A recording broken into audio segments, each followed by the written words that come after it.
মসজিদের তুই বাইরে মেলা দূরেই হয়ে গেল, কি করব? সময় হয়ে গেছে, আমার কি ফেলি কই নাকি? যাই তাতে যাই দেখি, না এবার মুসলিমরা কিছু কয় নাকি। আসসালামু আলাইকুম ভাই। ওয়ালাইকুম আসসালাম। দেখো হুজুরের ভাব দেখো, মনে কারো বাড়ি দাওয়াত পড়েছে। দাওয়াত পড়লে যে কি স্পিডে দৌড় মারে দেখাই যাচ্ছে। কোনোদিন তো পরে দাওয়াত দীর্ঘাজে পারিয়ানি খাইলেন। হ্যাঁ দেখো কি জোরে যাচ্ছে হুজুর, দেখো এরা পারো দেখি লোকের বাড়ি খাতি কম করে খায় না।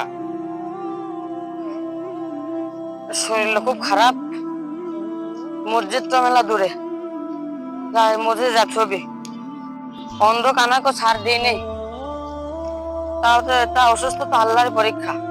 আসসালামু আলাইকুম ভাই। যাই নামাজের দিকে। ওয়ালাইকুম আসসালাম। আরে সে হুজুর না, দেখো পরের বাড়ি বসাস কি বসানি দেখো, আর নড়তে পারছে না। পরের বাড়ি খাওয়া কি যে মজা, দেখিছো হাঁটতেই পারছে না। শোনেন শোনেন, কি হলো হুজুর? আপনার সমস্যা কি ভাই? আমরা জোরে গেলেও আপনার সমস্যা, আসতে গেলেও আপনার সমস্যা। আমরা করবো নাকি? আমরা কি মানুষ না? মানুষ তো ঠিকই, যে পরের বাড়ি খেয়া যায় ঘুরি ডলতে ডলতে চাইছো, এই জন্যই বলছি। সেদিন একবার তাড়াতাড়ি গেলাম, আমার বাড়ি মেলা দূরে, মিলপাড়া মসজিদে আমার ইমামতি করি।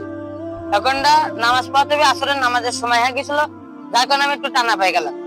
আজ আমার একটু শরীরটা খারাপ, এই জন্য তো আস্তে আস্তে যাচ্ছি নামাজটা পড়াতে। এখন আপনার জন্য তো দেখছি এখন জোরেও যাওয়া যাবে না হুজুরের, আসতেও যাওয়া যাবে না। হুজুর আপনার এতই কি করেছে?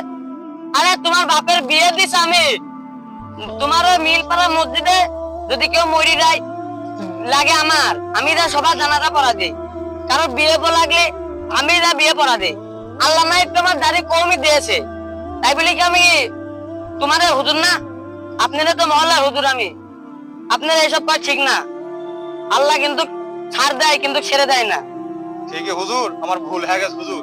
আমি আর কোনোদিন হুজুরের পিছনে লাগবো না। আমি হুজুর নামাজ পড়তে যাবো হুজুর। আসলে আমরা হুজুরের অনেক দোষ ধরে থাকি, এগুলো ঠিক না। আমরা সবাই আজকের থেকে ভালো হয়ে যাবো। তাহলে আল্লাহ তোমাকে হেদায়েত দিছে, এটাই আল্লাহর কাছে লাখো শুকরিয়া। তাহলে এখনই আসরে আজান দেবে, তাহলে চলুন নামাজটা পড়ে আসে আসরের।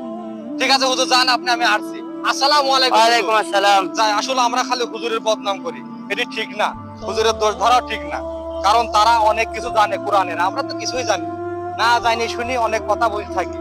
যাই হোক, আমরা সবাই নামাজ পড়বো মুসলমান হিসাবে, এটা আমাদের কথা।